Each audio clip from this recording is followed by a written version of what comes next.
et en même temps à apprécier énormément l'ensemble de ce que nous avons autour de nous. Vous savez, la vie a toujours plus d'imagination que nous. Et malgré notre individualité, malgré cela, notre individualité grandit toujours dans le temps. Nous devions donc essayer de partager certains élans collectifs qui vont nous permettre ainsi d'arriver dans un environnement serein et dans un environnement aussi où nous mettrions une très très bonne dimension d'intelligence créatrice. Je vais d'abord, avant de continuer à donner la parole ici dans la salle, par exemple à M. Alain Châtenay, à Mme Gisèle Cattal et bien d'autres, vous donner d'abord la parole pour répondre à quelques interrogations et quelques questions que vous avez. Je vous écoute.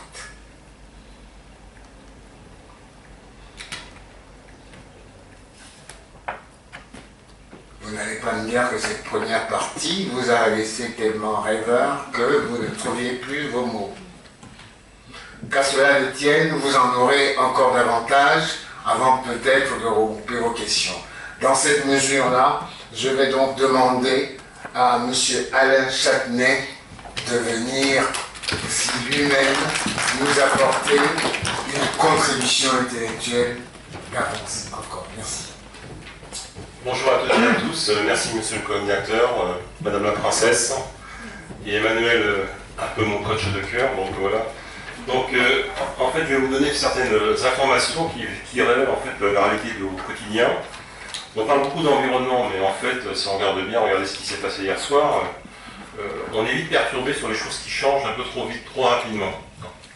Revenons à des fondamentaux, donc vous savez que votre corps humain, donc 80% c'est de l'eau, la Terre c'est 80% d'eau, on est 8 milliards dans le monde. Mais si on passe à 12 milliards, on aura toujours la même surface. Donc si on ne se trouve pas les bonnes questions, c'est où est l'eau, où est l'agriculture pour améliorer sa santé, qu'est-ce qu'on fait? Donc on voit apparaître des éléments qui sont un peu majeurs, qui sont d'un côté des éléments de fond au niveau mondial, qui est l'ISO 26000 qui permet d'améliorer le dialogue des parties prenantes entre les différents acteurs, et ce quels que soient les pays. On veut prendre maintenant par l'ONU ce qu'on appelle les ODD, les objectifs de développement durable, dont certains sont directement liés au droit à l'eau, la santé, la vie, etc. Et ce qu'il faut faire, c'est du lien. Donc c'est pour ça que bon, j'ai la présidence de FIDAREC, qui est quoi en fait? C'est être au carrefour des réseaux, pour améliorer les communications, et aussi faire un mix avec les nouvelles générations. Pourquoi? Parce que les nouvelles générations, quand on veut dire bonjour le matin, on ouvre Google, et on oublie que derrière c'est de l'énergie qui est consommée. Et malheureusement, tous les jours, on a 2 pieds pour avancer, un bulletin de vote, un bulletin de paye, et de ce fait-là, il faut améliorer la vie. Ce qui veut dire que l'environnement est directement lié à l'économique, aujourd'hui.